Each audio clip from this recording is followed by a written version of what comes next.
Welcome to the Crimson Circle Connection Center. We're here for the Crimson Circle monthly meeting, the Shout. As you know, this is our last Shout from this series, the Wings series. So, we're just about ready. Jeff is getting ready to channel for us.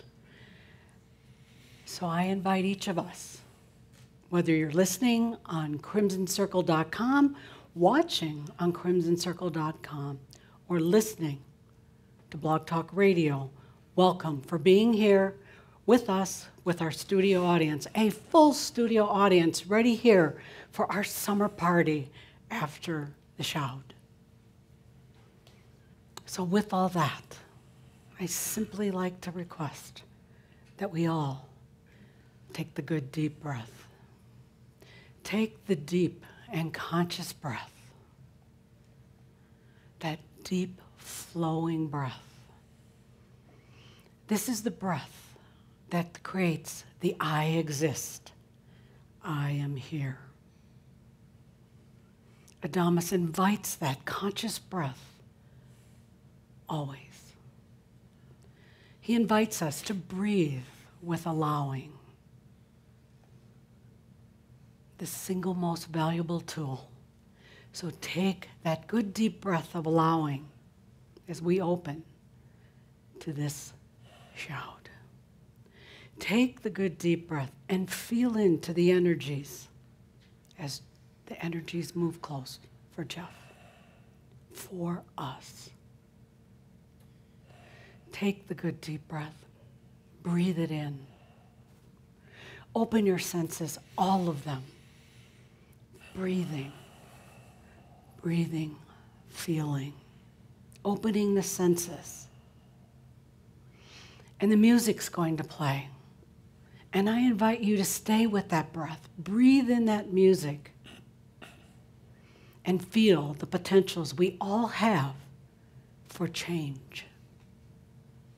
Breathe it in. Breathe it in and feel it.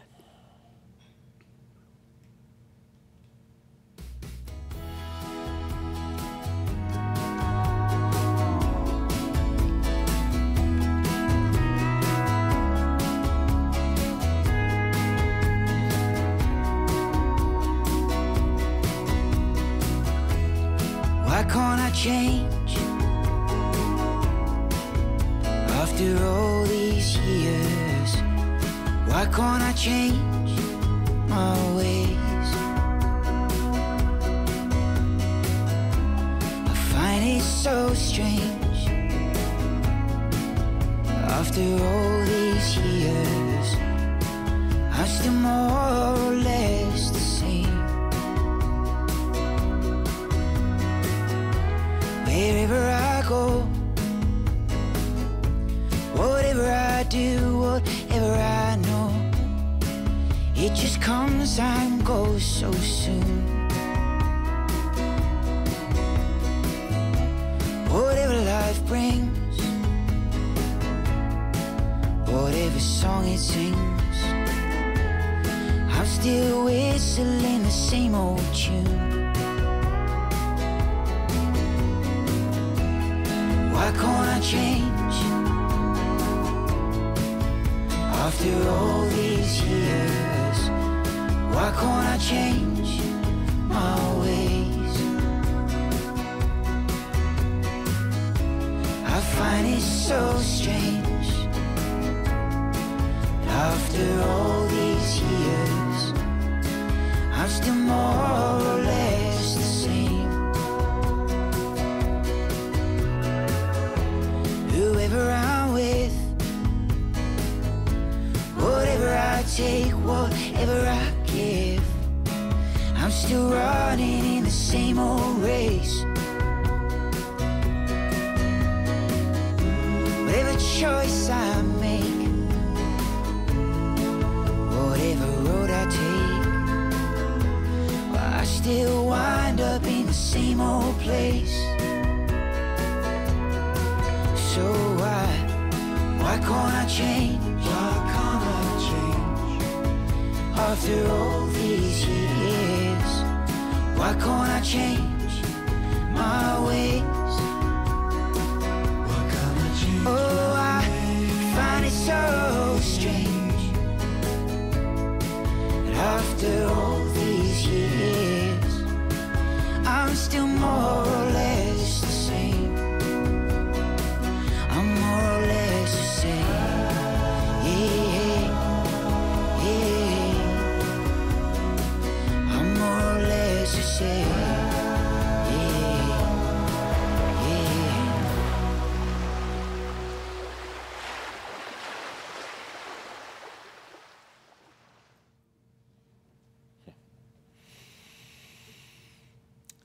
I am that I am, Adamus of Saint Germain.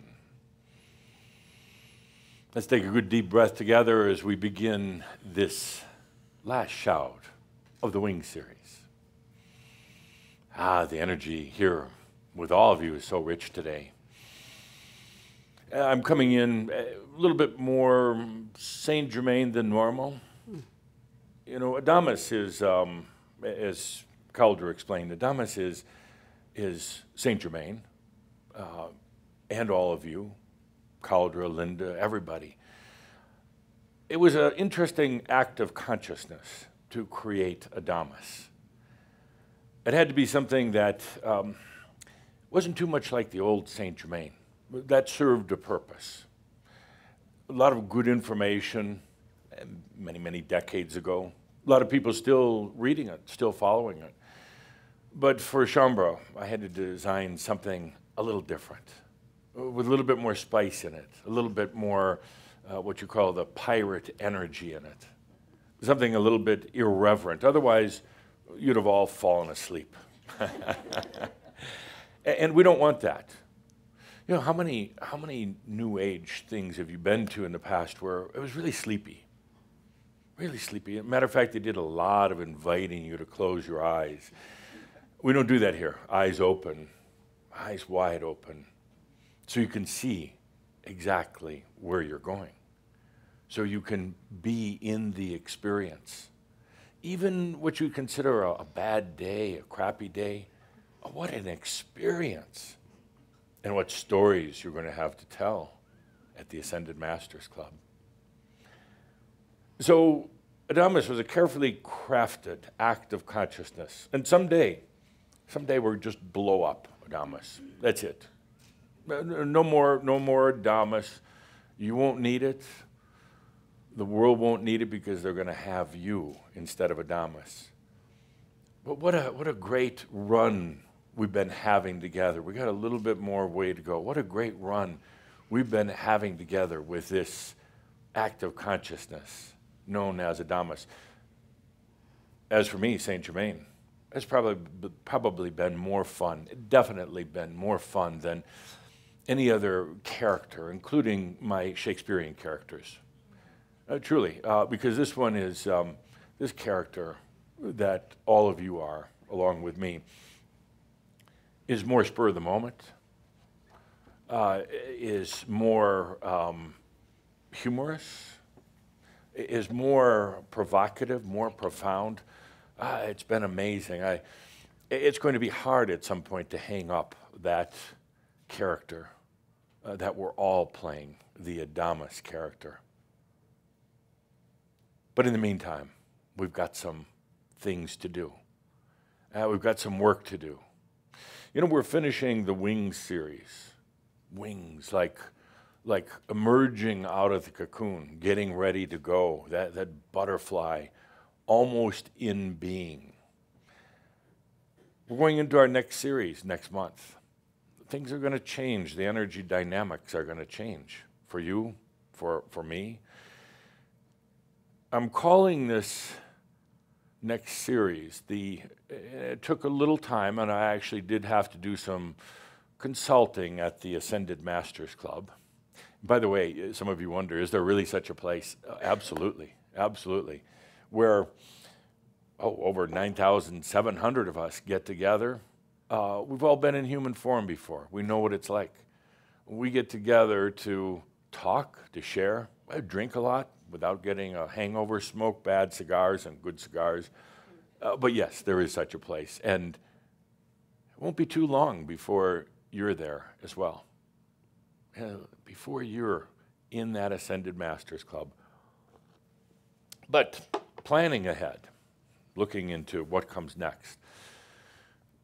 I came up with a name for the next series.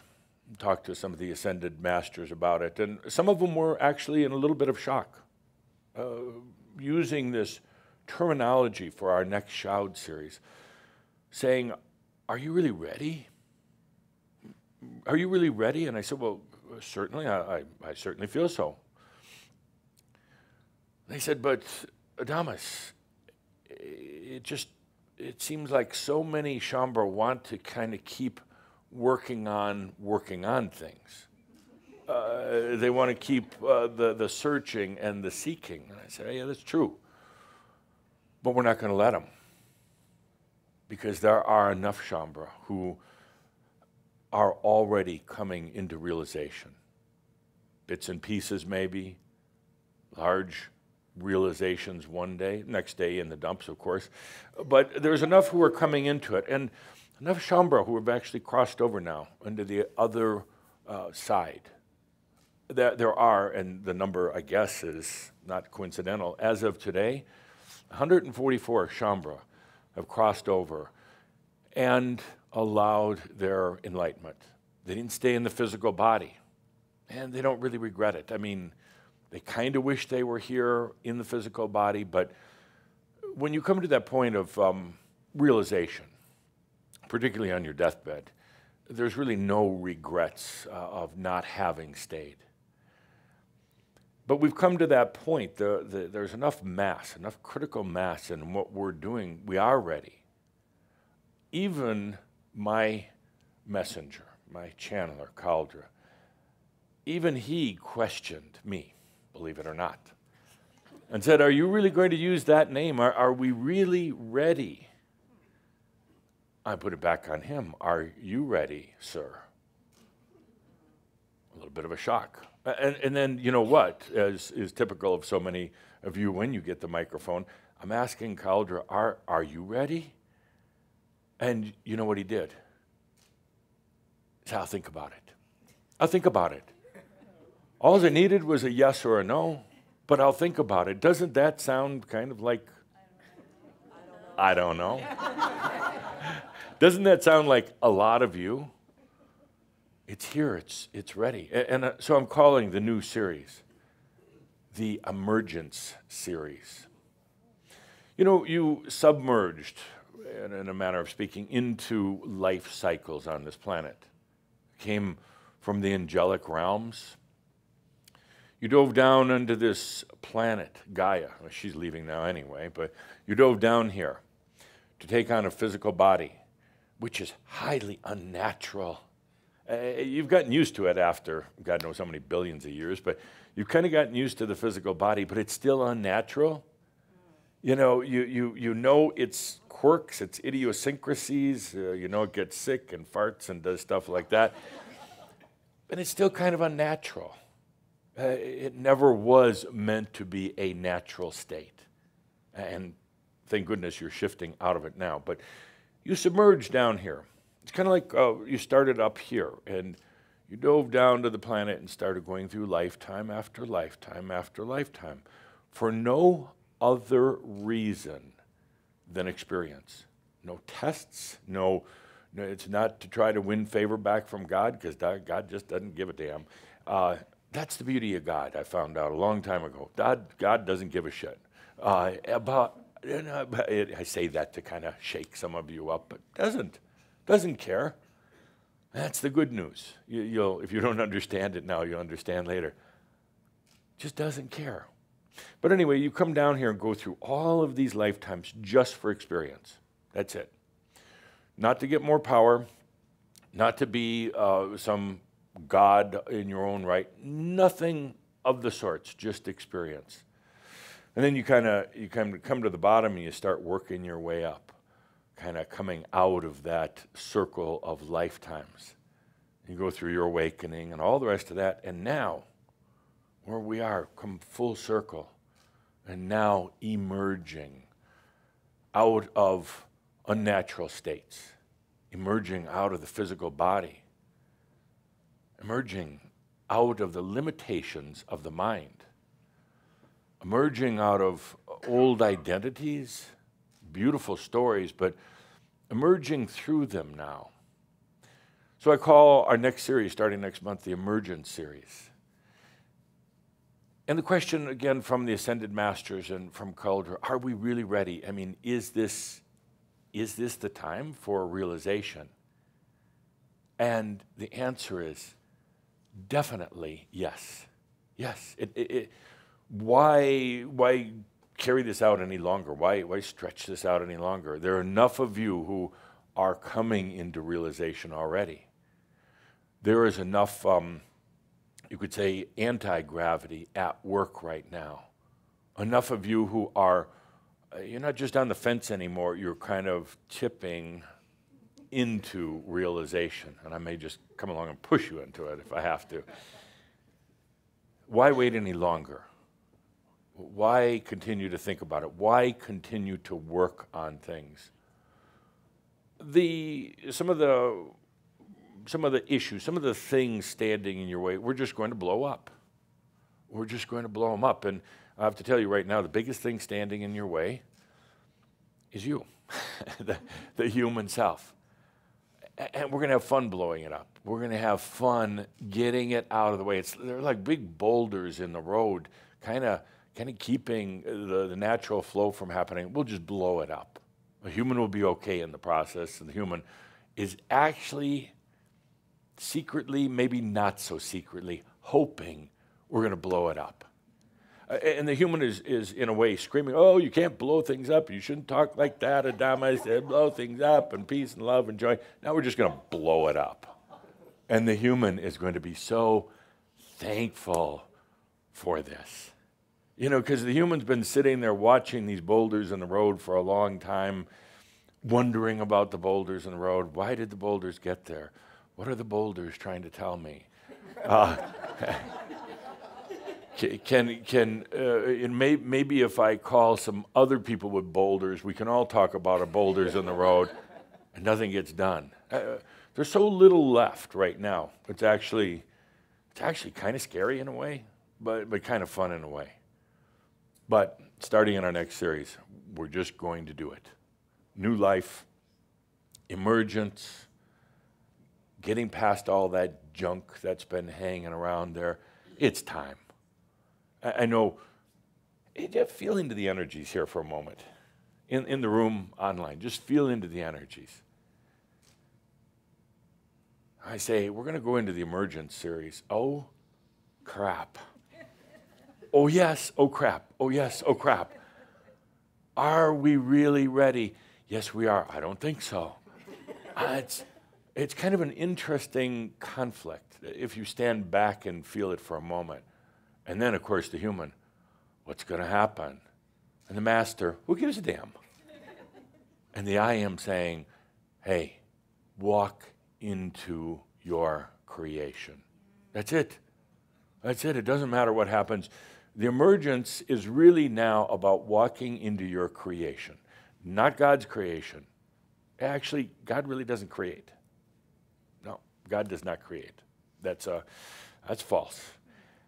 You're going to be walking into your conscious creations. So what would there be to worry about? I mean, it's yours with the wisdom of the master, the consciousness of the I am. Well, that's what we're doing now, the emergence. If anything that you'd have to not worry about, but you'd have to be aware of, anything as we come into realization, it's going to set you apart from mass consciousness, other people, more than ever. It's going to make you feel more different than ever before, maybe more difficult to handle some of the things, but that calms down after a bit. And you find that you are so in a place of allowing. Calder was going to say peace, but I don't want to use that word. You're going to be in such a place of allowing with yourself, with the human, the master, the I am, that pretty soon the other people it's not going to bother you as much. Some of you have become super sensitive to noises, to other people's energy, to just being in cities, to the air, to everything around you, to the invisible energies that are everywhere, whether it's from a mobile phone or a TV station or just noises. You've gotten really super sensitive to that, but that settles in because you come to the profound realization, not just mental, but you really realize that's not mine. None of that is mine. And you can be very accepting. And it doesn't have to torment you. You don't have to be struggling with those energies and your sensitivity. Suddenly, they just go right through, and it's like, oh, I'm aware that they're there. I'm aware that other people's energy can be sometimes very terrible. I'm aware, but it is not mine anymore, not mine. And then you realize after that, once in a while you might miss playing in drama. And drama's kind of fun sometimes, once in a while. You might realize that you say, I really miss a good drama. Just like if you've really been watching what you're eating, which you shouldn't, but if you've been watching what you're eating, and it's just like, oh, just a pizza. It's been 2 months, just a pizza. Why is it that I don't understand humans all across the world crave pizzas and French fries? They love it. But suddenly you realize, oh, I can have some pizza. I can go into drama and play in it a little bit. But as the master, realizing I'm just playing in it simply for amusement and experience, but it's not mine. So if there's anything about your emergence, it's going to be a feeling a little bit more distant from other people, from mass consciousness for a while, and that's good.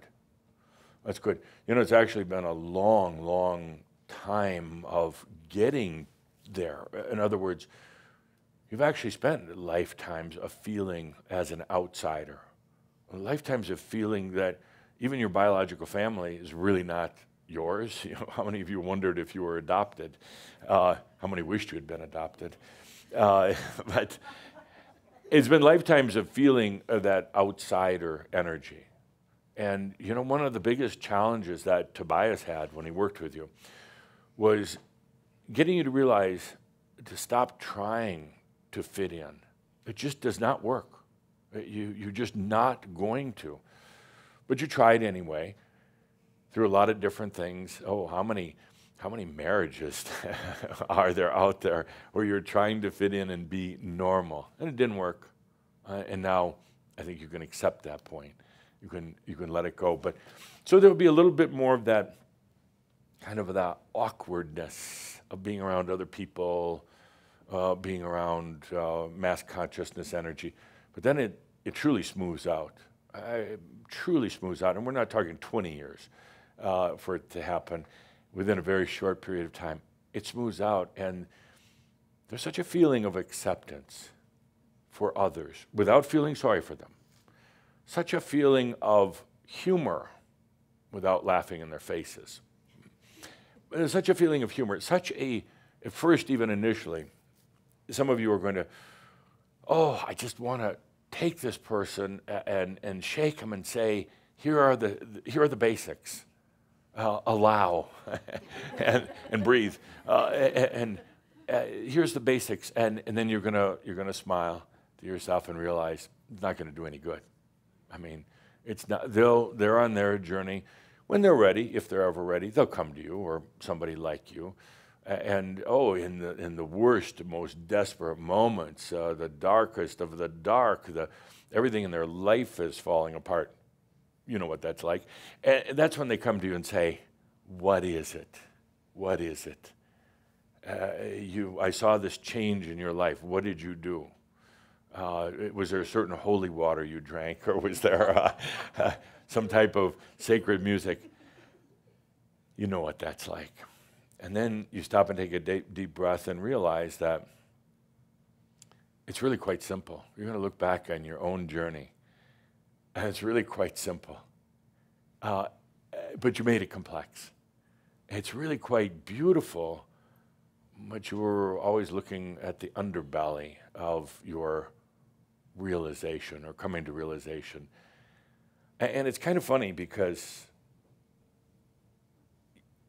it's like working with you sometimes. Particularly when Tobias worked with you. It was like arm wrestling every day. And the abuse both of us have taken, the nasty words we've been called, and the anger and the intolerance, but we just took a deep breath and smiled because we knew you were going to get here. It's a natural journey. We knew you were going to get to this point. I just kept on repeating things over and over. I've been repeating stuff that Tobias said for years, and repeating and allowing, and allowing. Now it's finally happening. We're here in emergence. It's going to be interesting, our gatherings, our shouts, when we get together like this. They're going to have to take some twists and turns because it's not just going to be working on trying to beat the old issues out of you, but it's going to be about it's a new way of living, how you're doing it, what's happening. And there'll still be residue of the past. There'll still be some times when the seduction, the gravities try to pull you back into those old ways. And we're not going to fight those. We're just going to watch them with great wisdom and humor. Wisdom and humor. I would say that's kind of where we're going to in the Emergence series. That's a quality that Kuthumi has. Wisdom and humor. And if you could imagine for a moment your life going forward, wisdom and humor, and energy serving you, but wisdom and humor, what a great way to live. Be wise and funny at the same time. Quite amazing. So all of this happening, it's amazing. It seems so, sometimes some of you think it's happening so fast. All of this happening as the planet is changing. I talk about some of the planetary changes. Others talk a lot more about it than I do, but talk about the planetary changes on the human consciousness level, on the planet, the green planet level. There's a lot of people that still deny. They're in denial, not Schomburg necessarily, but people in general that are in denial about what's happening. They don't want these changes to occur. The changes are all around. They're happening every day, and they're happening faster and faster.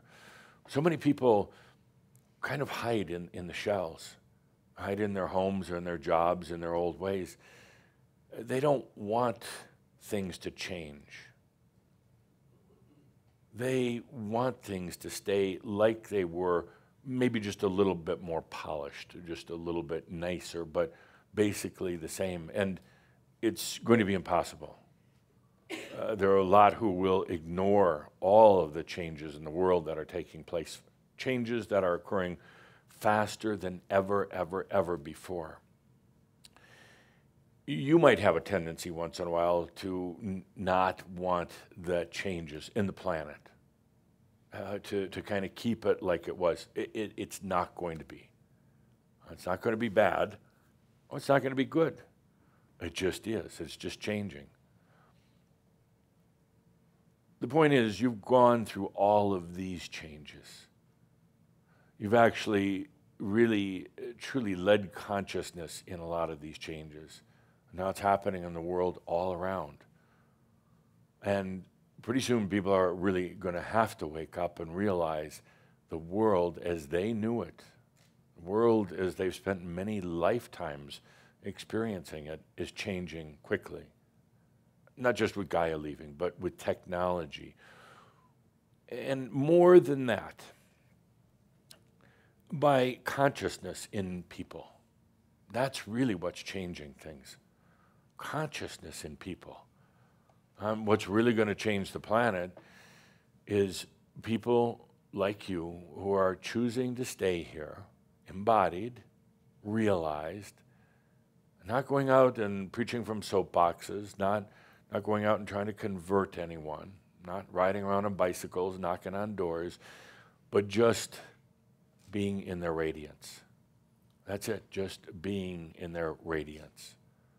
That is what is causing more changes. That's, I talked about it many years ago at what you call the quantum leap. I talked about all the changes occurring on the planet in medicine, technology, finance, manufacturing, energy, everything. And it's all because of consciousness. Wouldn't be happening if it wasn't for consciousness. Not just with you, but with many humans across the planet. So let's take a good deep breath with that. We're going into the Emergence series. I'd like a really nice video opening for that we can play. The Emergence series. We're doing it. We're doing it. And it's taken quite a bit of cleaning house too. Had to get ourselves focused. Those who were really, really, really going to allow their embodied realization had to kind of shoo off the others. Because they, well, I'll be real candid, they were just energy feeders. They were riding on the coattails of the very work, the very dedication you're doing here. They were trying to feed off the energies, and we had to invite them to leave. And they did. So now, the next couple of years, you, Other Shambra, me, we're going to get very, focused isn't quite the right word. We're going to get very into the experience. There will be clarity about what we're doing the next few years. After that, watch out. There's going to be a whole different ballgame around here. The next couple of years, we're going to have this close, tight-knit group with a lot of clarity about what we're doing and what we're experiencing. Good deep breath with that. Now, Linda on the microphone, please, because, well, it's one of my favorite things to do. It's that time where we do Shambra wisdom. Linda on the microphone, please.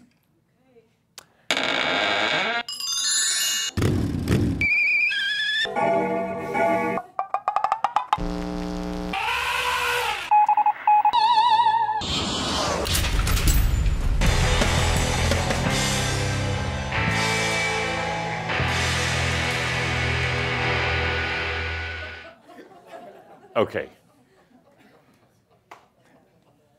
Microphone on? No. That'd be so embarrassing to hand somebody the microphone and they're just about to share their wisdom and good. Why are you looking at me? Because you're holding the microphone? That's the controller. Okay. So, question. I'm just in service. At the end of our gathering last month, talked about something. I said, you know what's happening? There's this energy, this dynamic. You know, we're getting closer and closer to true, pure realization. What the hell? Why do things kind of keep falling apart? Why does it seem like you take 2 steps forward and 5 backwards? What's that all about? I said, well, you're testing yourself. It's not spirit doing it. It's not anything doing it. You're testing yourself. And it's kind of a natural, unnatural phenomena. It's occurred with all the ascended masters. You go through a period of really testing yourself. And you're not even conscious of it, but you're testing yourself. You're so close to this realization, you can almost taste it. You've had glimpses of it. You've had an experience or maybe many experiences. You've had a lot of aha moments. And you just know it's there. You can almost smell it. You can almost feel it. And it's so real, it's actually coming into your dreams. And what's happening in your dreams right now is it's the wisdom of the master coming in and wisdomizing a lot of things that were kind of held deep within. So it's going even into the dream state and cleaning up a lot of the garbage. And I know the dreams are rather uncomfortable these days, and they seem to go on and on and on because you've held onto those issues forever.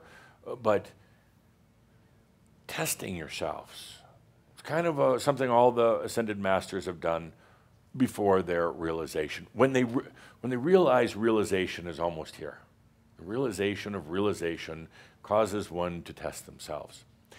So I said last month, I'm backing away. I'm taking a hiatus. Most of the time, I'm around all of you.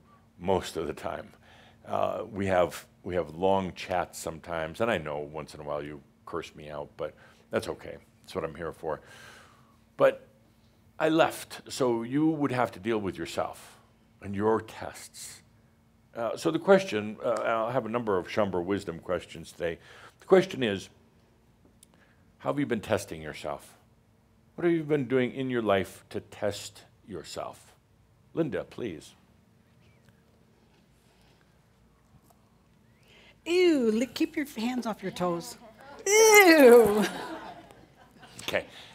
We need to get some, what do you call it, antiseptic wipes for Linda in the microphone, please. Yes. Right. Please do not pick your toes before being handed the microphone. Now it's mine. Yes. How have you been testing yourself? I'm not aware that I tested myself the last months. Okay. Yeah. But, you don't have to be testing Right. yourself, but let's just play a game here Right. called active consciousness. What if you were testing yourself? What would you be doing? We're just playing a game. Right. What would you be doing? Well, it's like, if you have something new software, whatever, you want to make sure it works right. Sure. So, you do all kinds of tests and Sure, running tests on to software, run but how like about your life? uncertainties and Are you stuff. running tests, like software tests on your life? Well, in a way, I can imagine, when it's like you want to get rid of uncertainties. Right. Right. And then, So how have you been testing that yourself?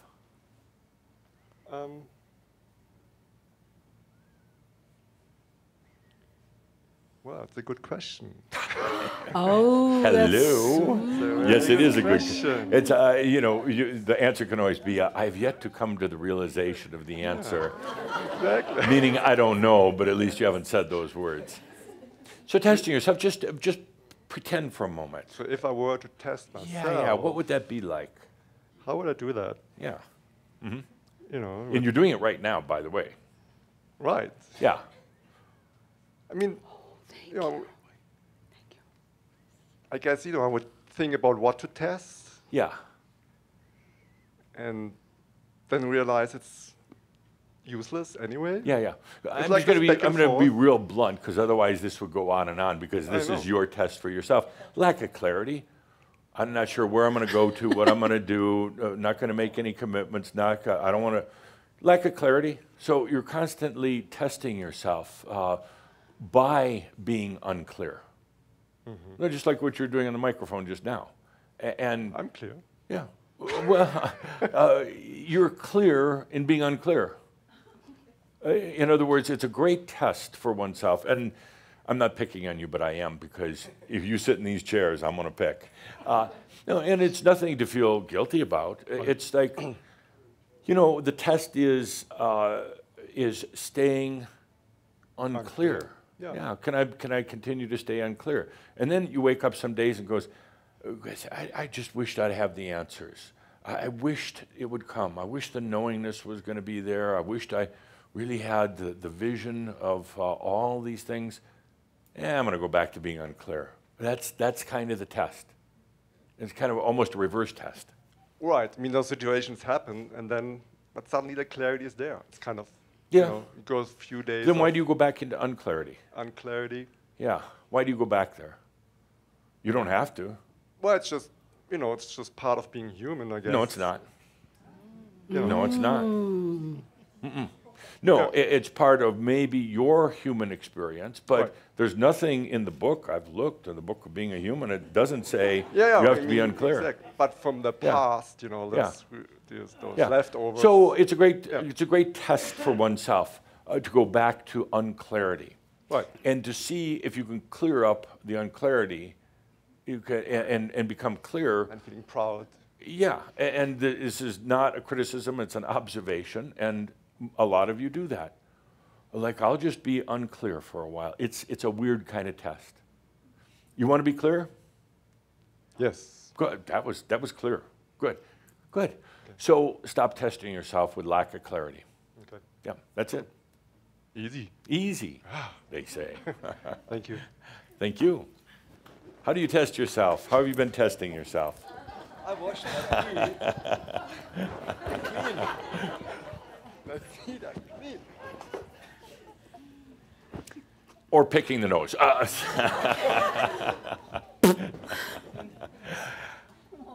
Linda, you may want to bring those I'm going to get it. gloves, the vinyl gloves. I with need you. a vinyl glove. Yeah. This is going Yeah. way too far. Oh! Okay. I'm gonna. Hey, we're all family. We're all family. So how are you testing, Linda? I mean, how are you testing? How do you test yourself? Yeah, I was thinking about that while Stefan was talking. I would have said the same thing to start with. I don't think I have been testing myself. Really? But, hey, Yeah. wait for it. In the last month, probably because of Kihak and what we've been doing here, I've had a lot of feeling realization. Yeah. And then there are times when I haven't felt it. And in those times when I haven't felt it, I would say, how come? You know, so it's why can't I stay in that? And then I get the answer from myself is because it's still very intense when it happens for the body, the human body. Right. And so if I'm testing myself, it's almost like stepping into realization and go, that's strong. Yeah. Oof, come back. So Yeah. for me, I don't know if that makes sense. Sure, it's almost like putting your toe in the water before you put your whole body in. Biggest fear that you have, also many other Shambhala, biology. What's it going to do to my body? Right. You know, Absolutely. you're good with your mind, your mind balance. But what the hell? Is it going to kill me? You know, heart attack, disease, something like that. You have been in the medical profession, and you understand the idiosyncrasies of the body. So it's actually kind of scary. You'd have been better off to unlearn all that medical stuff. No kidding. You know, but that's a big. You're testing yourself. I'll give myself a little bit of awareness, and I'm going to back away. Am I still alive? Yes. Did I get a disease? Absolutely. So yeah. Absolutely. Okay. Spot yeah. on. But let's just say your body takes a lot of the punches for all this, but it's actually taking more punches every time you stop, start. What if you just went into it? No more testing. And what if, worst case, your body gives out? Yep. I say that to my kids. What's the worst thing that can happen? You'll die. Come back, do it again. But, No, you don't have wanna to come back. Yeah. Yeah. But this fear of death, you know, it's huge. And that's a test in a way too, but that's another story. But the fear of death, if you go beyond that, die now, get it over with. We've done that in some of our gatherings. Get the hell, death out of the way. In a way, you are going through death anyway.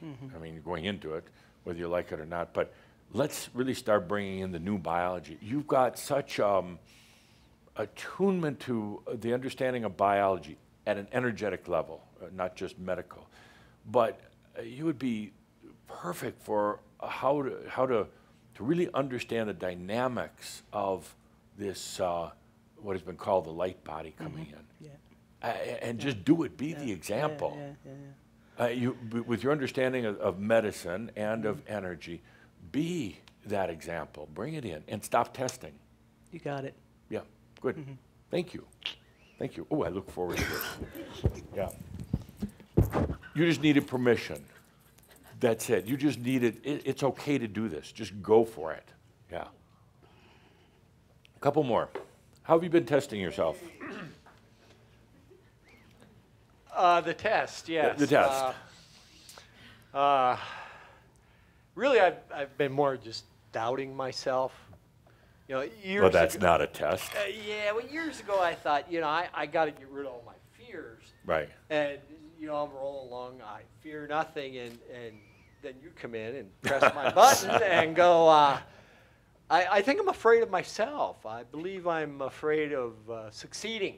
Right. Why? There seems to... So do you do the funny thing where, you know, you have a little success and then boom, everything goes away? Yeah, I get images of past lives that were not real pleasant. Do you have a lot of during money in your bank success. account? Right now, I got some, yeah. I mean, a lot. Oh, not a lot, no. Like 6 figures? Maybe. 7 was where I was going. Well, yeah, probably got Okay. some money. Yeah. So, but to my point about Yeah. that, is that afraid of success. So you let yourself have some, Yes. in what I would call relative comfort, but not like a lot. And that applies not just to money. I was just using that. Yeah, that just example, everything, but because relationships. you become a target when you're very successful. Oh, well, you know, this guy's got money. Let's go get money from him. This guy has a great business. Maybe I can get a job with him. It's like... Those are only the ones you hear about. There's Yeah. there's a lot of people out there with a lot of money you don't hear about because they're not, I was going to say assholes, Say that. That's okay. but I'll say it. They're not flashing it around. You know, there are a lot of really wealthy people on the planet that are very quiet people. They don't energetically shoot up a flare to let everybody know. They're allowing abundance into their life, and they don't have to make a show out of it. You just hear about the ones that are targeted because they want to be. Otherwise, they wouldn't be putting the red flare and the fireworks out there for everybody to come after them. I like that. Thank you. For what? The information there. Oh, good. It's Yeah, a yeah. Different thought. So you're testing yourself with, you could say it's your power, your success, you're being a person. And it kind of happens over and over. I see some relationship things along that lines. Yeah. Oh, yeah. Yeah. Oh, yeah. Yeah. Yeah. Some juicy stuff there. Yeah. So why, Andy, why do you test yourself like that?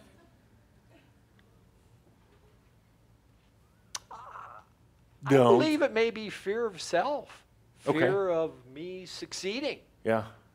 But isn't that a form of, I guess success, you know, something you've been working on for a while?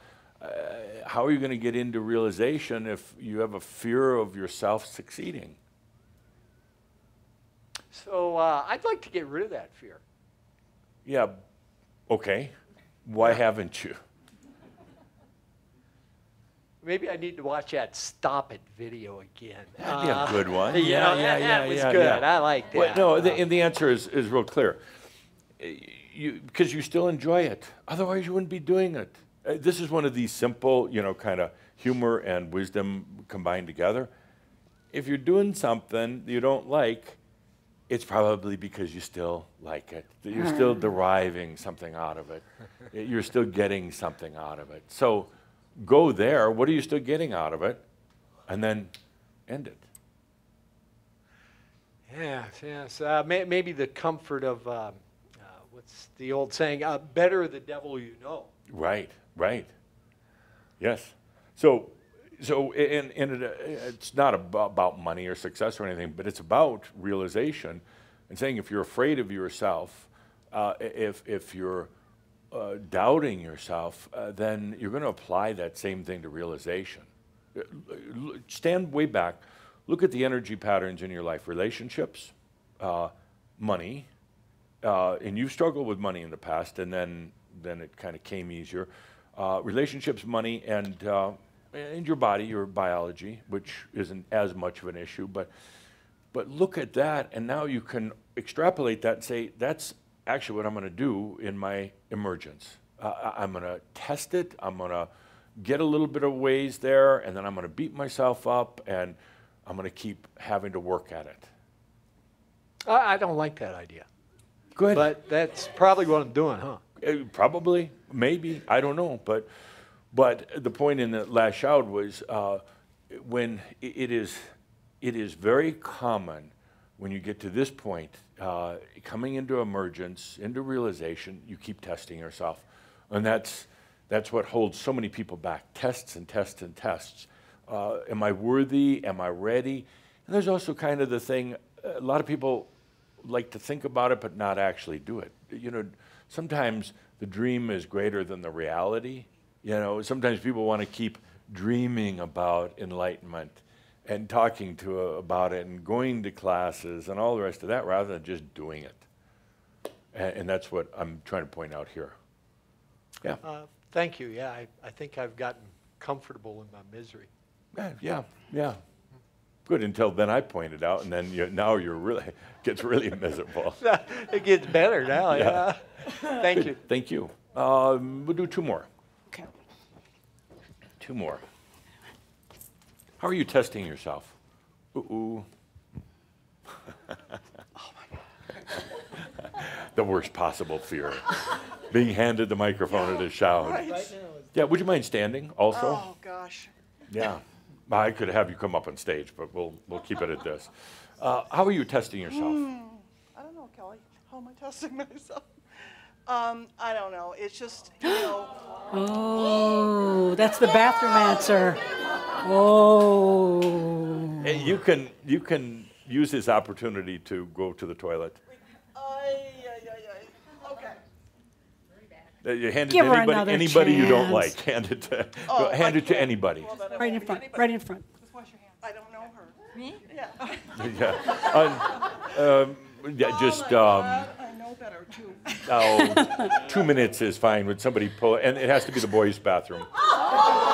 Oh, you can't make her go to the boys' bathroom. 2 minutes is fine. If somebody come and pull her out after 2 minutes. So, good. Now you've got the mic. So, testing. How have you been testing yourself? I test myself with money. With money? With like, well, can I afford it or can't I afford it? Should I pay for it? I play with that one a Really? little bit. People still do that? They worry if they have the money? Mm-hmm. Wow, okay. Yeah, give me an example of something you did recently. When you're trying to decide if you should buy a really nice new car or not. Actually, to purchase a home. Purchase a home, okay. To Yeah. purchase a home. Great. Whether I should. Did you? move- I have not yet. Why? I'm feeling I need to be kind of in limbo right now, kind of more fluid, not too solid. Yeah, I want to be. Maggie, I wanna be available. What? Just available, you know, more. All right. Not too solid. This is your bullshit life. How long have you wanted a house? How long were you homeless? I'm not homeless. How long were you homeless? Probably about 6 months Okay. How long have you wanted a house? of my own. Yes.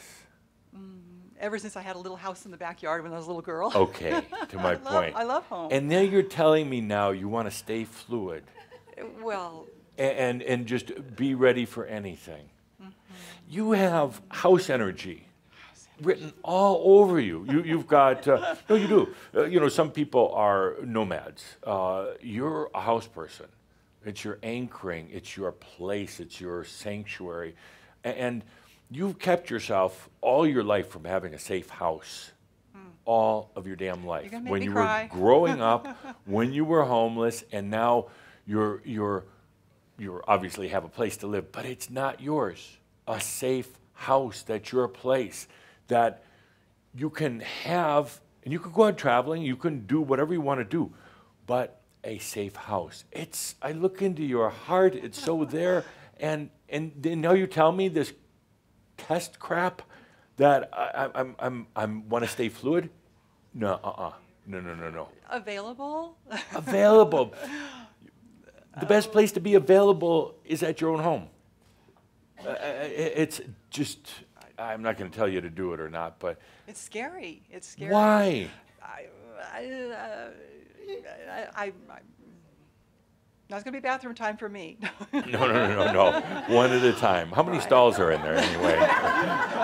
She's already using the men's room. No, it's house time. Oh, it's house It's time. house time. Stop testing yourself. Okay. Get the house. You have a place where you're so safe within yourself. Yeah, I'm going to talk about houses in a moment here, but you. Home. Home is so Home. good. Yeah, is so home is I good. love home. So Yeah. what does that have to do with freedom? It just means I don't have to go through the. You're testing yourself. It's See, the you same. You asked can me. extrapolate that same thing. Listen here carefully. You can. You done? I didn't. yes. I didn't hear the toilet flush, but that's okay. Listen. You can extrapolate that same thing. I'm thinking about buying a house, but I want to be fluid right now. I want to be open to opportunities or anything. You're doing the same damn thing with your enlightenment. Well, I don't want to make any commitments to myself, to spirit, to life, to anything. I just you're chicken. No, you are. You're using it as an excuse, and it's absolute 100% macchio. It's bullshit. But we see the house game here, and you say, okay. But when you start doing that now with your own realization, well, it might not be quite the time, or I'll wait to see if there's something else I have to do, or I'll just stay open and see what the master says. That's bullshit. Okay. So get the house. And be enlightened. Get the house and be enlightened. I like that. An enlightened house. Yes. Okay. Change your chair.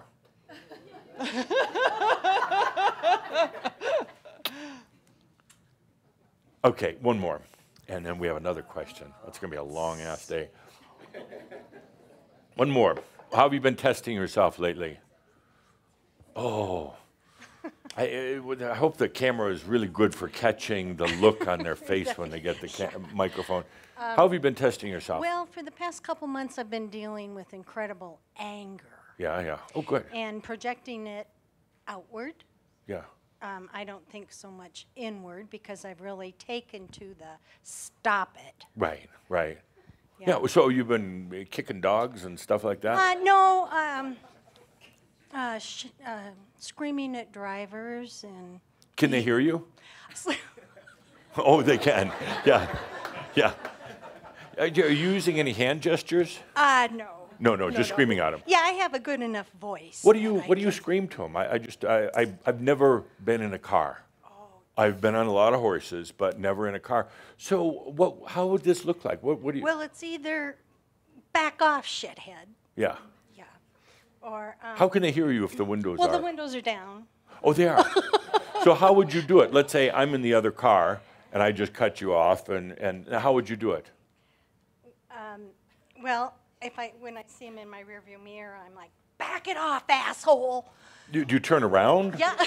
Oh, you do? Well, no, I'm watching in the rearview mirror. Oh, right. So Okay. the energy is direct. I just want to hear you like it's actually occurring.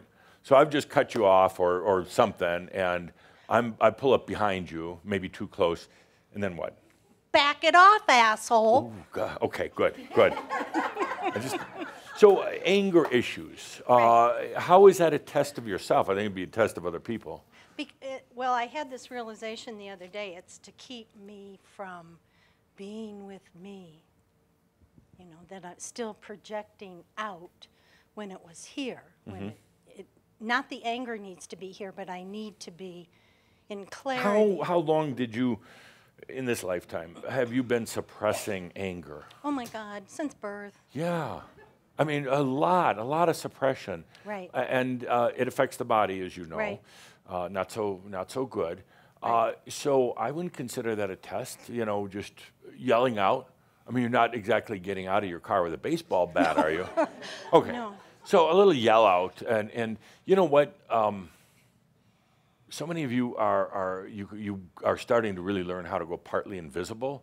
In other words, you can, cuss the, back off. Asshole. You say it loud. They're oblivious to it. They don't see you. They don't hear you. You feel good about getting it out, but we're beating around the bush here. No, that's really not how you're testing yourself. How are you really testing yourself there? Well, the other aha that came was about self-love. And I had this moment and felt this incredibly deep love for me. Yes. And I put my hands on Good. my face, and yeah. You test yourself by taking something like that and pushing it up into the mental and seeing if you can then mentalize it, make it a mental concept. You have you kind of have an interesting way of filing things in your mind, and you take even some of the greatest ahas you've had, and you try to put them into kind of mental file cabinets, and rather than just letting it be a free and open feeling. And you're testing yourself by, in a way, by saying, am I smart enough to do all this? Kind of like a little bit of an underlying issue in your life. Am I smart enough? Well, and I would also say opening myself up to the feelings to allow. Exactly. Well, the that's what happens feelings. when you go mental. When Right, you right. take a beautiful feeling, a natural, raw, visceral feeling, it's really, truly like a realization, and you feel it, and then the human has to go in and quickly try to put it in that mental file cabinet. And that's a way of testing yourself, but it's also a little bit of a fear of just true open feelings, particularly if you think you get angry, you're almost going to try to suppress those. But try not filing that right away. You get that feeling that you had a self-love, instead of analyzing it or trying to say, okay, this belongs in this file cabinet under self-love, and now I can analyze that. And stop doing that. It's just going to slow you down. Okay. Cool. Right, Okay. thank you. Good, thank you. Let's take a good deep breath with that. You all have been testing yourselves in a lot of different ways as we come into realization. That's very natural, so don't feel bad about it. Don't give yourself a hard time. You do, and it's really asking yourself the question, am I really ready? Am I really, really, really, really, really, really ready? And you give yourself another little test. So start looking at some of the habits and patterns of the things you do in your life. And like we were talking, you got this house thing going on. Just do it. Stop testing yourself and testing yourself in really odd ways. Just let's get past the testing, okay? You'll start to become very aware of the tests. But there's something else that actually now is really important, and I'm going to bring this up here in the last shout of the Wings series, because you see your wings are starting to open up. You're going to start emerging out of that cocoon state of awakening. Your wings are starting to open up, but there's something really sticky on your wings. Really sticky, and we need to address it here. So I'll begin by asking the question. Linda on the microphone, the dirty microphone. Begin by asking the question, are you a victim? Linda, microphone, please. Are you a victim?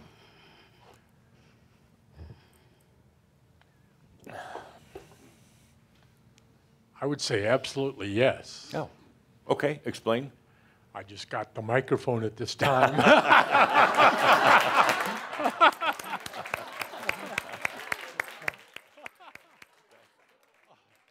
That's a good example of wisdom and humor, together. That was very good. Now, are you a victim? And consciously, no. Mm-hmm. But after having 1,500 lifetimes, on the merry-go-round, Yeah. one could begin to suspect there may be something there. Okay. What do you think you're a victim of?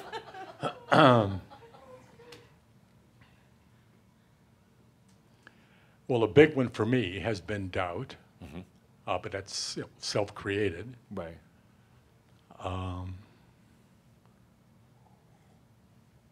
Me putting the brakes on my life, actually that's not really a victim, that's just me putting the brakes on my life. Mm-hmm. But you feel you are a victim. Actually, I don't. Okay, good. You've taken SES, you're an SES teacher, so you truly understand the whole victim energy thing, but you say that you're not. I say that. I just said it. Okay, good. Okay, good. No, I don't know why I did that. Good, thank you. Next, are you a victim? That was a victim look when you got the microphone. Would somebody please smile when they get the damn microphone? Thank you, Linda. I've been waiting for this. Yes, are you a victim? This is not true. Sorry, I'm thinking before I was victim, because this is about mass consumers. Yeah. And now my life Didn't you is- not want to get the microphone today? No. Yeah, you did not want to get it, yeah. Yes. Yeah. A little bit scared. You were telling Calder earlier that you were worried about your English? Yes. Yeah, your English is fine. Yeah. Oof. Yeah. So that was a quick distraction, so we get back to the point. So are you a victim? Now I'm thinking no. No. Before, yes. Before, what was the biggest thing you were a victim of? Mass consumers. Yeah, that's a big one. Fair. But you come from a beautiful country with very beautiful people that has been attacked and decimated and raped and all the bad things. I am from Poland, and That's right. It's the heart of conflict. yes, I changed country 16 years ago. Yes. That's why now I'm feeling very good. Yeah. Hold With my job is problem. What kind of job do you have? Oh, I don't want to say sorry because Oh, people. hold on. She's a They, spy. She's a spy. they- They never laughing. want to say. Good. So the question is, are you a victim? You come from a country that there's a huge overlay of victim consciousness. We did a gathering there. I would like to go back because there is still some work we need to do with Shambra in Poland Yes, to of really course. let this go. Especially with religion. Yeah. You know. So are you a victim, yes or no? No, No. Okay, good. not now. Oh, good. Good. Glad to see we're moving past this. A couple more. Thank you. Sampling the group here. Are you a victim? No. Were you recently? Up, 5 years ago, 10 years ago? Yes. Yes. Wow. To what? I guess my own uncertainty. Living with mofo and- doesn't make you a victim automatically. There's that. Automatically.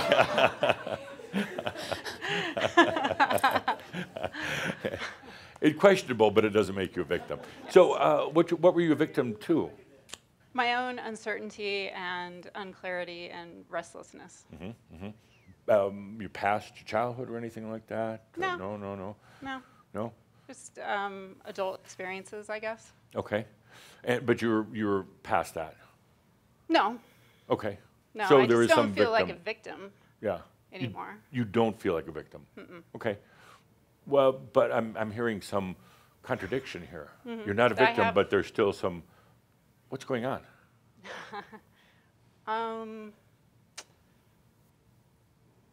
I'm still feeling a lot of uncertainty and restlessness. Now, uncertainty is not the right word. You know what it is? That's What? my segue. Please. No, I need Oh, you to do say I it. know? Why do you call it uncertainty? Is that what you said it was? Why do you call it that? Why do you call it that? You know what it is. Indecision? Yeah, it's not that. It's not that. You're dancing around the subject. What is it? Fear. Close.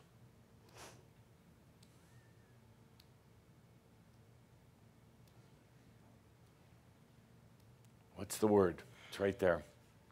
Half of you get it already.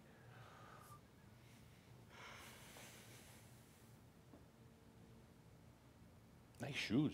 Thank you. Yeah, I like those. Yeah. Maybe we equip Calder with something that's not all cut up like these. Yeah. Oh, I'm sorry, where were we? We were at fear. If but you not can say the quite. word, you're going to like really clear up a lot of stuff within yourself. Okay. All right. we're talking about uncertainty, doubt, use some other Macchio words here. And it's, you don't feel like a victim, you know, anymore. You actually aren't, you know, haunted by outside things. But what's going on here? What's the biggest emotional feeling you've had in the last 10 years? Yeah. Feeling stuck. No. Feeling, I don't know, sad. I heard that, by the way. I know. Yeah. But I'm not going to the Okay, bathroom. all right, good. Okay, we kind of glossed over it, and Yeah. this is a little too intense right now. So, yeah, it'd be disappointing, because then I'd have to go in there with you so we can continue. And the cameraman, it could get awkward. If I say it, it'll have about half the impact on you personally in releasing some stuff. If you say it, it can be gone. Isn't it funny how the mind kind of blocks stuff? You know exactly what I'm talking about, but you can't come up with a word. And it's I can one of these feel it. you can feel it. It's one of these self-tests. Yeah. And I would say maybe 30, 40% of you kind of really get it, but what do we do?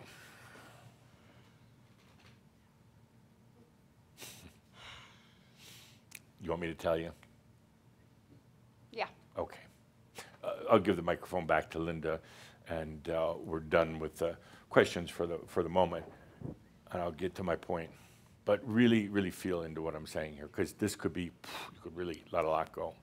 Okay, lights down, please. There's one issue we have to really address, and it's a sticky, tough issue. And it's one that you want to let go, but you're not going to right away. It's going to take a little bit, because it's so sticky, it's so ingrained, it's so ugly. And it makes you a victim. It makes you a victim. You all have really come a long way, brought in a lot of wisdom, and really stopped being a victim to your parents. Doesn't that seem like ages ago, where, you know, the family stuff and blaming them? You stop being a victim to your exes, your ex, husbands and wives and partners and lovers, because you realized it was just like dragging around a lot of extra garbage with you. So you stop being a victim to them. You stop being a victim to mass consciousness, kind of generally.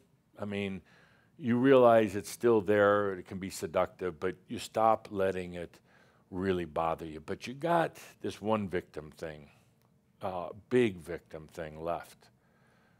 And it's the victim of feeling guilt, That makes you a victim. I'm guilty because I did something bad to another person.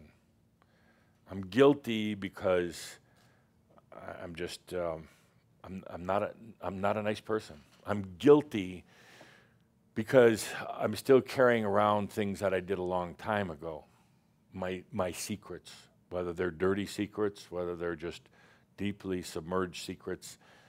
And guilt will make you a victim more than other people, more than anything on the outside. As we're opening the wings right now, and we're about to take off, really to emerge. If you got that sticky stuff on your wings, you're not going to fly very well. You'll tumble a lot. It's time to take a look at feelings of guilt that are within. Now, they're funny because they're there. You know they're there. You actually know what they are. But the mind plays a game. The mind plays a huge game. And first of all, it will deny being a victim until you finally realize that your own guilt is the biggest sense of victimness that you'll ever have. Your own guilt, far greater than being a victim to a bad family or a bad relationship or job or whatever.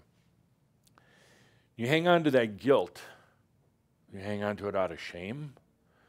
You hang on to it as the biggest form of self-testing that you have.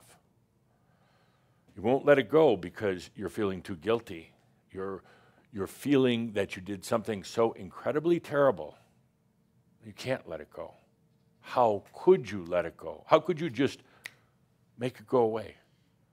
Well, there's something inside you that says, that wouldn't be right to just release myself from that. I have to carry that around in order to remind myself not to be a bad human anymore. So you have this tremendous, this guilt that turns you into your own victim. Usually one thinks of the victim as being something outside of them. But actually, the biggest victim, the biggest cause of being a victim is yourself, your guilt. It presents an interesting dilemma here. What do you do with it? How do you handle guilt? I can tell you right now, and most of you know, you can't fight guilt. It will win. It knows where your vulnerable spots are. What do you do with it? You can't go into embodied realization with being a victim. You've gotten over the outside victim stuff, but what about that inside victim? What about the guilt? As I'm talking here, you feel into the energies of the room, of all of us here together. There are amazing flashbacks. You just feel the energy just zooming all around as each and every one of you looks into your own guilt. And it's funny, the mind has a way of hiding it. You know it's there. You know it's there, but you can't say the word. Easiest word, but it's hard to say. That's what guilt does. And, you know, we're not going to process the guilt. I really actually don't have any patience for it. We're just going to get rid of it. But that brings up guilt, about guilt. So before we go any further with that, I do want to ask an interesting question around, again, with a microphone, Linda. So if guilt was a thing, like a being of some type, and you had a really big house, with a lot of rooms in it, basement, attic, all the rest of that, nice big house, where would the guilt live? Linda, on the microphone, lights up, please. Where would the guilt live?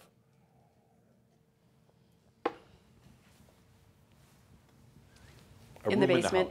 In the basement. Why? Because it's not needed. Not needed? Yep. Yeah. But it's still there in the basement, even though the door is closed and it's way down below? Yes. Yeah. Do you have much feelings of guilt? Yes. Yeah. Are they in the basement right now? No. Where are they? They're right here. Yeah. How about in the living room? In the bedroom. In the bedroom, okay. Living room and They're bedroom. close. Yeah. Very close. Yeah, I see living room because it's because you actually bring them into your life. That's actually better than storing them in the basement, you know, because then in the basement they're there, but you forget they're there, but yet you can feel that energy seeping up. Yes. So they're in the living room, bedroom. That's no way to live. No. No. And, you know, I got to ask, what do you really have to feel guilty about? I'm not expecting an answer, by the way. There was that tense moment, thank God. No, I ask it rhetorically. What do you really have to feel guilty about? Who's creating that guilt? I am. Yeah, the human. Yes. Master doesn't give a shit. No. Neither does God or the I am or any of that. You know, the human likes to think they all really care. They don't care. They don't care. So you've judged something in your life, and that turned into guilt, and now you carry that guilt around. Do you think about the guilt stuff? I mean, does it come up like once or twice a month? Lately, it's been coming up more often. More often, I wonder why. Shout. We had to start bringing, for any of you here or watching it online, we had to start bringing up guilt stuff. That's actually why I had to walk away for 30 days. It was really to get the guilt to really come up. And it was probably uncomfortable for you, but you can't fly if you're in a cage of guilt. It just doesn't work. So, I mean, the worst thing you've ever done is not that bad. You like to think it is. And this is where I call your game. Not just you. Your game. Your game. This is where I call your game. It is a huge game that you're playing. This guilt thing. Okay, I'll get into that in a moment. We'll get back to this. So thank you. Thank you for your answer. Where does your guilt live in this big house? Where does it live? Second chance. She's well, you know, after listening to... Oh, you went from I don't know to you know. Yes. Okay, good. Yeah. That was good. Now I have something to say. Yeah. No. Would you mind standing? After listening to the different shows, you always say, let it go, release it. Yeah. It don't belong to you Sure. anymore. Yeah, where does yours live? Nowhere. I don't have any guilt anymore because I did the best I can at the time. I bet was you doing do. Whatever. I bet you do. And I'm glad you think you I don't. try but not. I bet you do. Do I? Yeah, actually you do. Everybody does. Every human on the planet has levels of guilt. Yeah. I do realize that we are the human. Right. That what I wanted to say is, you know, we reciprocate back and forth Right. to the old energy Right. and the new energy because we are at this point in time. We're the link. It does not make sense to me. No, it doesn't make sense. No. And No, I'm so hearing it's, words, but I'm. You know, it makes sense to me that okay. What do you not have any guilt within you know, if anything, I guess you could say impatience. Impatience, okay. You Yeah. never did you ever treat anybody bad? Well, sometimes I. Would you yell hold the at my microphone a little husband. closer so we can all hear your confessions? I yell at my husband. I You feel yell at guilty. your husband. Yeah. Do you And love then him? I feel, okay, so I feel guilty would you about hold that. Do you love him? Of course I do. And so I guess I Don't feel, you have a little feeling there's some guilt in there? Yeah, when I yell at him, yeah. Why do you yell at him? Well, because he. He's an idiot sometimes. Not all the time. Once in a while. I didn't want to say Wait, does he that. live close by? Is he a big guy? 'Cause Well, you know, everybody has issues. right. And, you know, sometimes I don't agree with them. And so, you know, it's like stupid to me. So I yell at him. Yeah, I feel guilty about How do you that yell at him? afterwards. What is that? What's his name? Oh, Michael. Michael. How do you yell at him? Just I'm curious. Why are you being such an idiot? Yeah, but a little louder than that once in a while. Oh, yeah. And what does Michael do? Just looks at me. Like, Just like, okay, like a typical husband. It's just, I didn't hear a word. Okay, oh, God. so let's go back to your guilt. It's not necessarily about Michael, but Well, it's because I really didn't have to be that way. I could have handled it better. Right. And after the fact, I feel bad about it. yeah. And we're not going to do any psychoanalyzing No, today, it's but just like, let the it issue go. of guilt that's there that we're going to blow up goes a lot deeper than that. Pardon me? The issue of guilt goes a lot deeper than Michael and yelling at him. There's some other issues there. And we're not going to psychoanalyze, we're going to blow up. That's the new energy psychoanalysis. Yeah, Just blow well, it that's up. why you have to just move forward. Yeah. Good. That's what I do. I try to do, okay, that's what I did. I feel guilty about it. What room is it in? Oh, I don't know, living room. Living room. Okay. Yeah. Bedroom? No. There's no guilt in the bedroom. No, we're too old. That's kind of like I don't know. You're too old. Too old.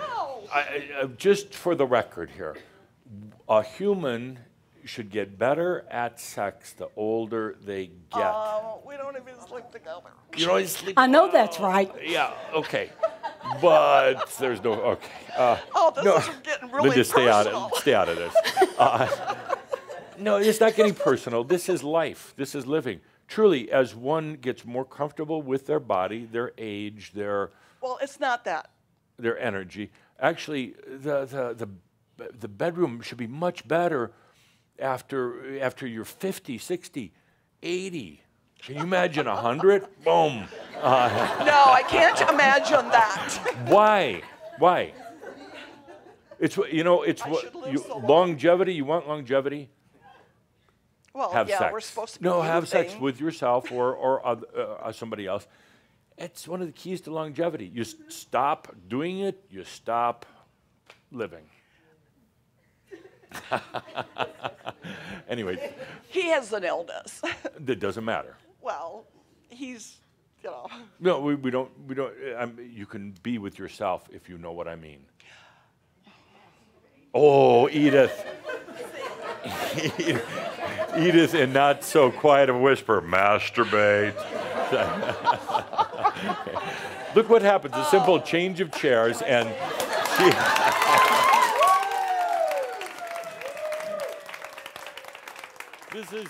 This is a woman that didn't like when I said fuck, and now she's talking masturbation. It's like, aren't they the same thing? Sorry. Anyway, microphone to Linda. One more. Okay. One more. Okay, Guilt. one more. What room one does it more. live in your house? Oh, yeah, here. Oh, man, I could feel that. Yes. Hello, Saint Germain. Hello. Mostly Adamus. Adamus. Yeah. Do you have guilt? Sure. Yeah. About?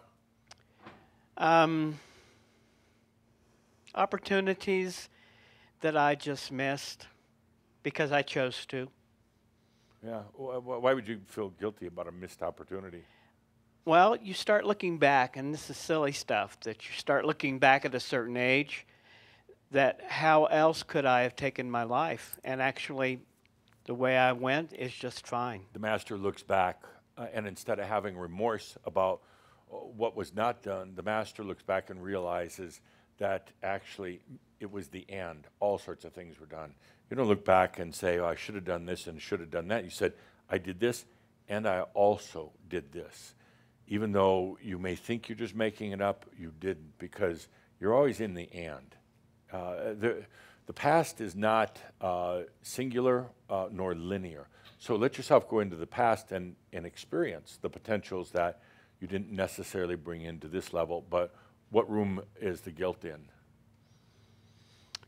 The guilt is in the kitchen. Why? Why the kitchen?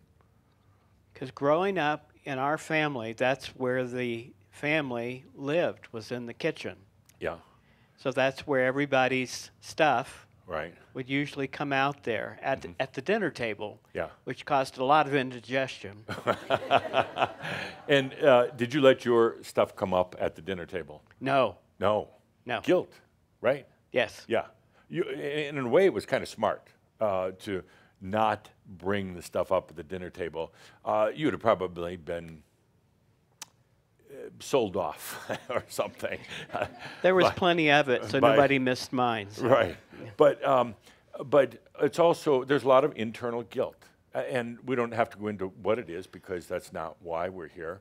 But it's time to let all that go. Right.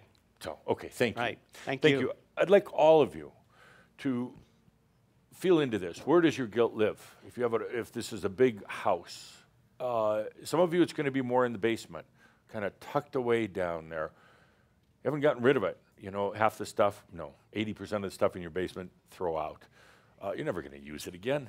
But you keep guilt down there just as a reminder, just because you're not willing to let go of it. A lot of you, it's in the attic upstairs, kind of what you call the superconscious versus the subconscious. You have it up there in the superconscious, and it is, I would say it's the most problematic when it's there. Because you don't think of your attic much, up above, but it's there blocking, the superconscious, the opening up, it's kind of blocking things. You put it up there and you kind of forget about it, but it's inhibiting where you're going to go to. A lot of you, your guilt is in the bedroom. Sexual guilt is the strongest guilt of all. Yes, stronger than, the sexual guilt is actually stronger than a guilt that one would have with hurting another person, even murdering another person. Sexual guilt is the strongest of all. And whether it's guilt about whether you think you're just a big old pervert, whether you have manipulated others, could even be in a past lifetime. Sexual witchcraft is the most effective of all. You bring a little sex into witchcraft, and it's powerful stuff. And some of you have played with that in past lives. But when it's in the bedroom, it's really sticky, really nasty stuff. A lot of you, it's in the living room. It's there, you parked guilt in the living room, and you're not really letting yourself live. You're constantly dancing around the guilt that's in your living room, the place to live. Some of you, like Paul, in the kitchen. How you bring energy in, how you nurture and nourish yourself. And then it shows up in your body if your guilt is in your kitchen. Some of you have it in closets, not so much in the bathroom. Not a lot of guilt in the bathroom. Oddly enough, yeah. I guess you have other ways of getting rid of stuff. So, but take a look. Where's that guilt? Where is it residing? And now, the next part is, we're not going to try to understand, we're not going to try to psychoanalyze guilt. It is time for you to recognize it's a big freaking game that you're playing. That's it. You're playing your own victim game. Victim to victim. Human to victim. It cannot go on. Period. You can't go in and try to remedy guilt because it just makes guilt bigger. You're actually energizing it. But once you recognize it's a big game, it's a big way of testing yourself, a big way of holding yourself back, and you just get rid of guilt, you will be free to emerge, to fly, to soar. But you're going to try to hold on to it. You're going to try to do a lot of machio. You heard it all here today. There was machio, there was distraction, there was not answering the questions, there was a lot of stuff. And you're going to try doing that. You're going to try figuring it out in your mind. What am I guilty about? And I guarantee every one of you has issues of guilt, self-victimness. It's just time to stop playing the game. That's the question that needs to be answered. Am I ready to stop playing the game of being my own victim? Am I ready to stop the self-testing? Guilt is a weird thing. Guilt is pretty much uniquely human. At least it started here. You go into other realms, other beings, and they don't have the issues of guilt. Humans are really perfected guilt. Guilt starts out first as a judgment, the human mind judging, is that right or wrong? Then it turns it into guilt, which is not mental anymore, it's emotional. And it gets into your veins, literally into your veins, but into the veins of your life, into the veins of the energy flow and everything else. And from that guilt, it'll drain you. It'll drain you. And guilt also brings rise to drama. A lot of you, if you look at your life, always having to have some drama occurring. There's a direct relationship between guilt and drama. Because once you start feeling guilty, it cuts off a very natural life flow kind of an energy.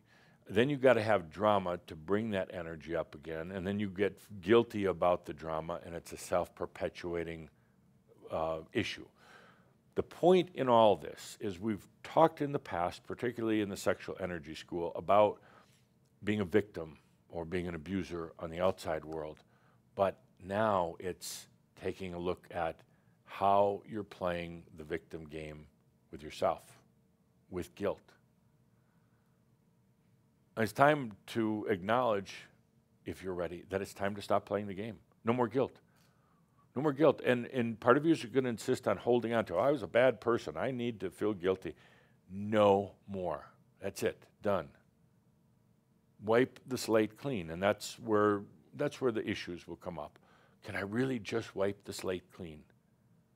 And then the guilt is going to speak out and say, no, no, you can't get over it that easy. It's going to take a long time. We have to work at it. We have to deal with it and process it, inner child and all the rest of that. It's like, no, stop playing the game. Let's just turn that into a marab so we don't get any more mental about it. Let's take a good deep breath.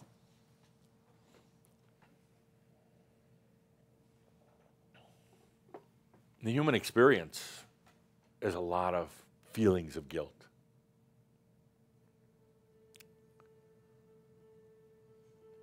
And it builds and builds and builds. And it really turns one into a big victim.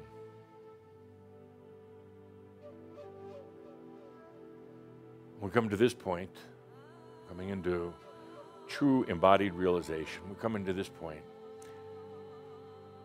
and it's a decision on your part. Conscious decision. The master, sitting, waiting, the I am. Conscious decision on your part. Are you going to stop playing the game of being a victim to yourself?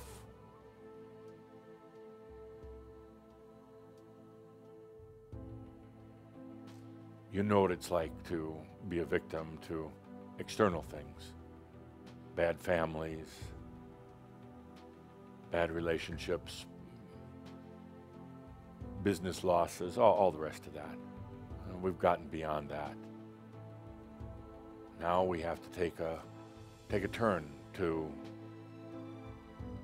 you being a victim, playing a victim to your own guilt. Look how guilt has caused you to live your life, make decisions.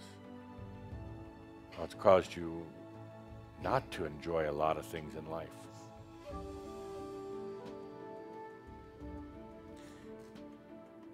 I would say the worst thing to do with guilt is to try to process it, to address it in any way, to delve into it, to have it counseled. That's exactly what guilt wants.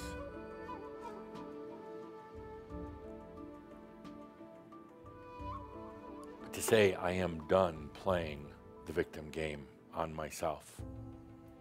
Game over. No more guilt. Blow it up. That's what we're here to do. This doesn't apply to all humans, no, not at all.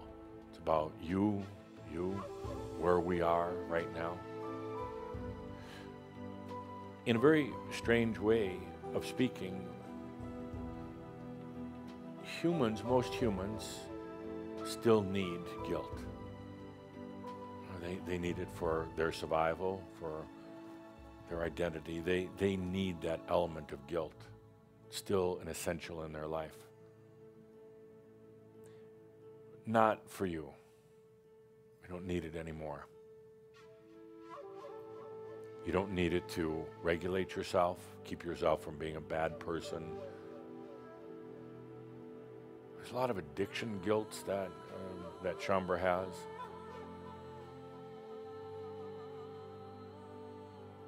There's a lot of relationship guilt.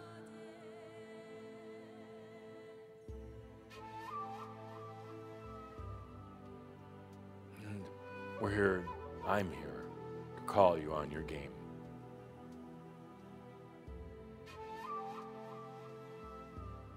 There's some weird spiritual guilt, mostly past life stuff.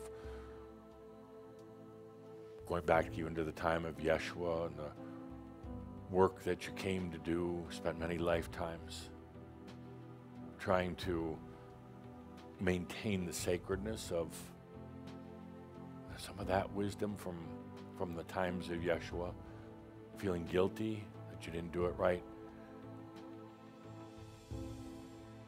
But what the guilt is isn't important. Trying to go figure it out isn't important. What's important is before we come to emergence, before we really open up, I've got to ask you. I've been away for a month. I got to ask you now. Me to you, one-on-one. Are you ready to give up that game? It's either a yes or a no. That's it. Yes or no. Nothing else. Don't say anything in between. Are you ready to give up guilt? Being a victim to yourself. It is a huge game. And it will hold you back.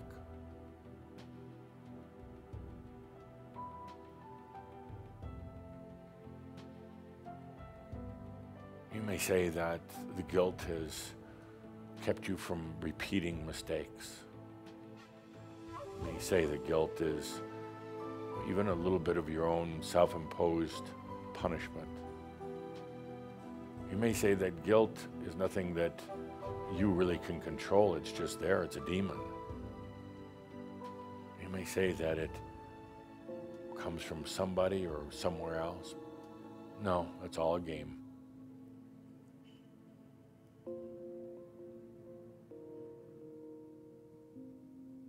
A very simple question I ask is, are you ready to stop being a victim? That's it. You can let it go just like that.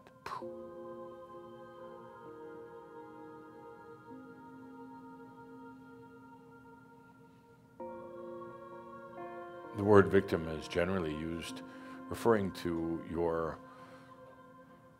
experiences, relationships with the external, being a victim to somebody or something else on the outside. I've never heard it referred to as being a victim to yourself. Your own guilt, shame. Shame of being a human. Falling from grace, coming to this planet, taking on a physical body.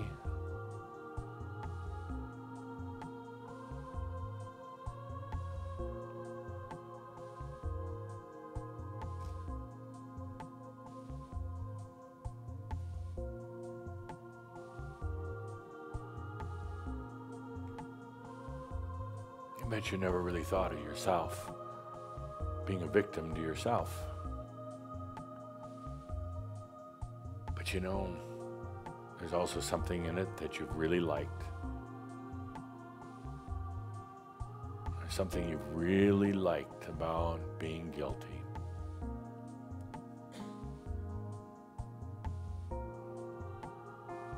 I'm here calling you on it right now.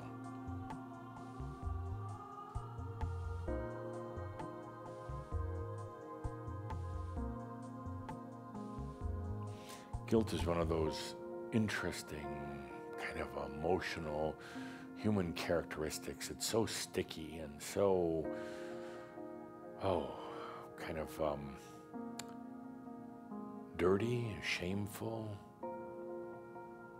so insidious, until you stop for a moment and realize the game. It likes you to think that it's really sticky and dirty and nasty and insidious and creepy, crawling all around your house, the metaphorical house, just like cockroaches, termites. It likes you to think that.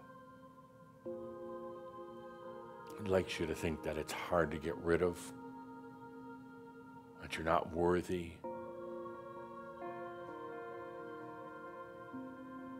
You actually kind of like the feeling. Yeah, you do. You like the feeling of being in guilt. Otherwise, it wouldn't be there.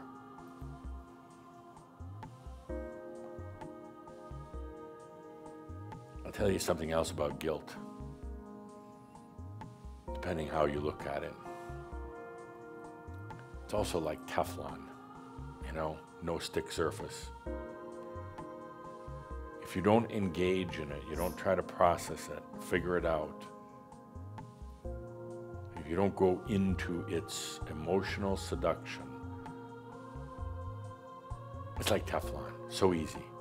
Just, it's gone. So on one hand, you can perceive it to be so sticky, nasty, hidden in the recesses of your house. You can't get rid of it. You fall victim to it. If that's the game you want to play, or you just take a deep breath. Stop playing the game. And it's gone.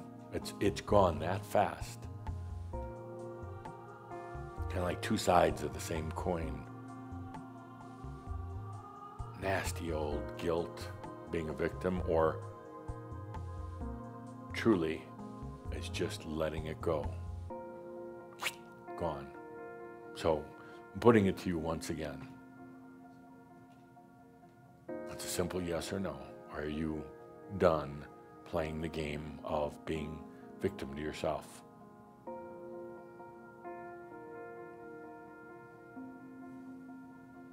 Take a good deep breath.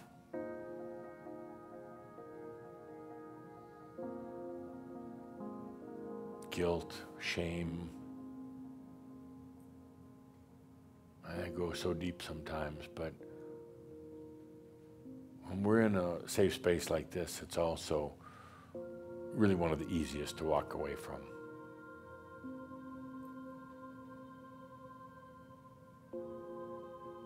The human sometimes has a difficult time with that. They struggle, say, I can't just let it go like that. Or doesn't the universe keep score? No, it doesn't. The universe does not keep score.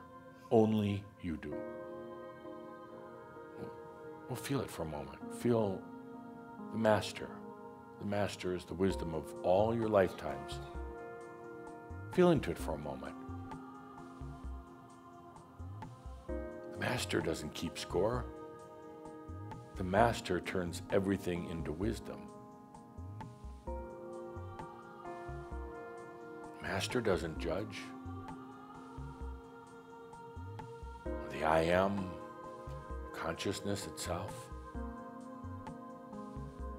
doesn't have a book of right and wrong.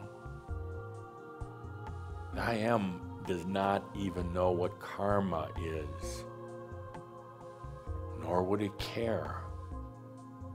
These are all human perceptions. So yes, you can walk away from it, this guilt, anytime you want the game to stop.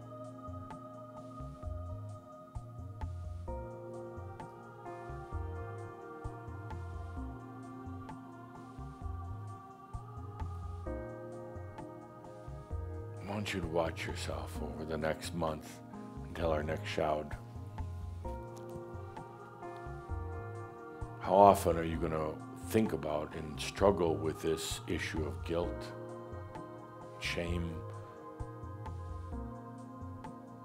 Are you going to turn this into a mental exercise of how big a victim you are?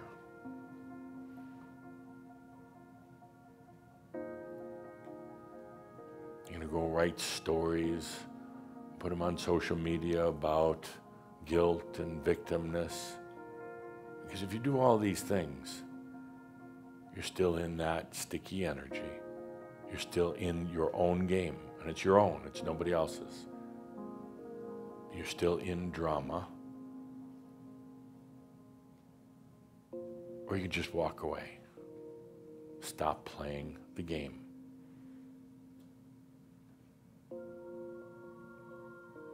There are no consequences to ending the game in terms of penalties or anything else. If you end the game now, it doesn't make you a better or a worse person or spirit. It doesn't put you back on the road to realization, and it doesn't advance you.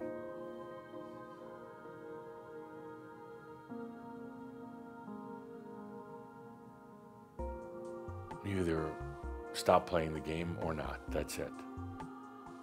That's it. Good deep breath.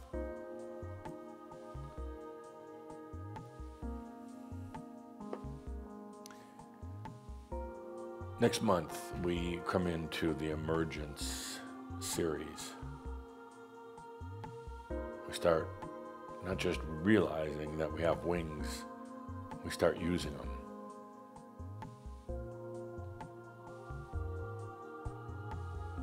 That's why at this last shout of the Wings series, I asked that question, are you ready to stop playing the game of guilt victim?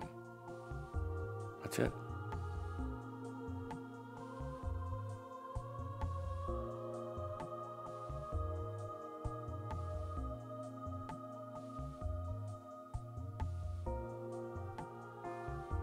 Let's take a good deep breath.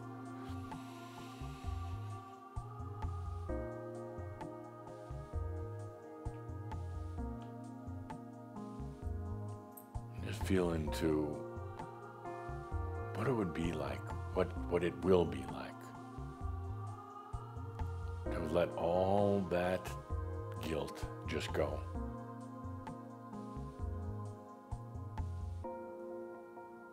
Not to have it anymore.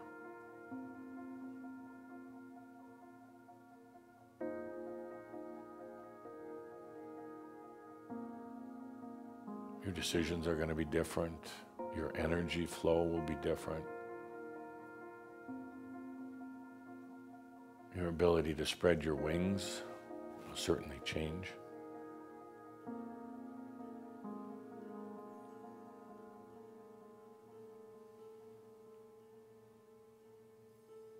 Yes, you initially are going to feel like some emptiness in you, some holes in you. If you say no more of being a guilt victim,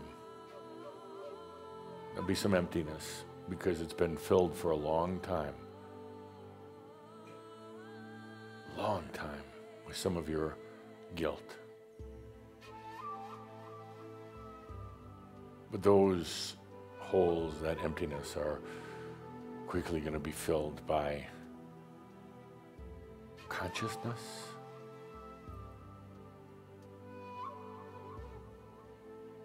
by real feelings, not these false feelings, by real feelings.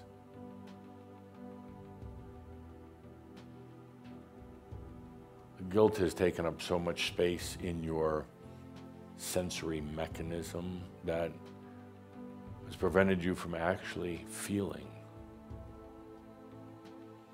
all these other senses that we've talked about, from really feeling, from really experiencing.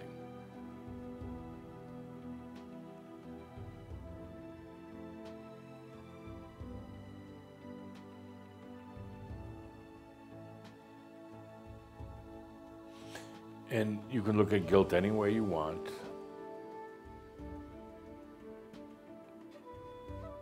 You can try to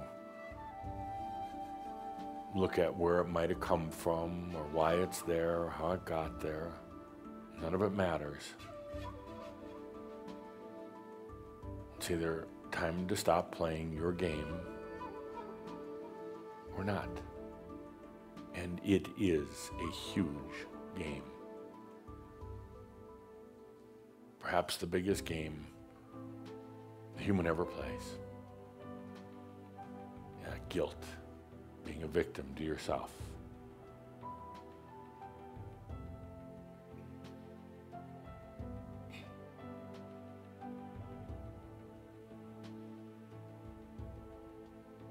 I'm kind of just passing time here while I'm feeling into all of your energies, and we've gone from confusion to being very uncomfortable, even some anger in this mirab. Just gone from confusion, some anger, and some sadness. And now what I'm sensing is so many of you are taking a deep breath and just saying, the game just ended. And even if the mind cannot quite know where to file this game, how to think about it, you have the intuitive, you have the innate feeling, enough so you can say, the game ends. I am not going to keep playing it. It's not a game on the outside, it's a game on the inside. Guilt.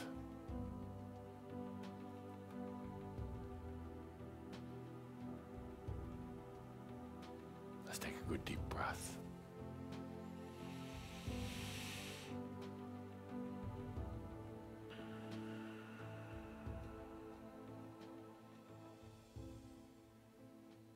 Good deep breath. So I would say about 38% of you have clearly answered the question, are you going to stop playing the game? There's no race, there's no time limit for the rest of you, but some of you are thinking about it, then you hear yourself saying yes, and the next minute saying no, and then you're getting right back into a game.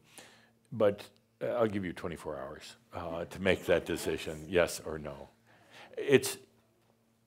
And again, we don't want to overprocess this, but guilt is a huge self-imposed game.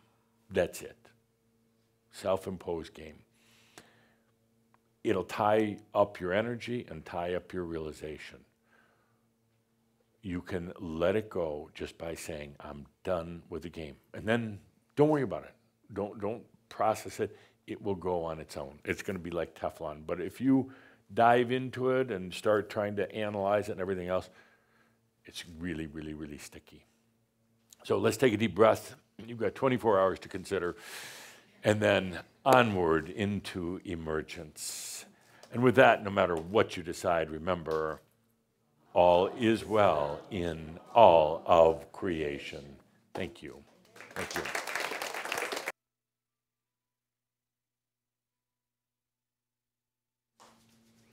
And so it is. I invite each of us to stay with the good deep breath.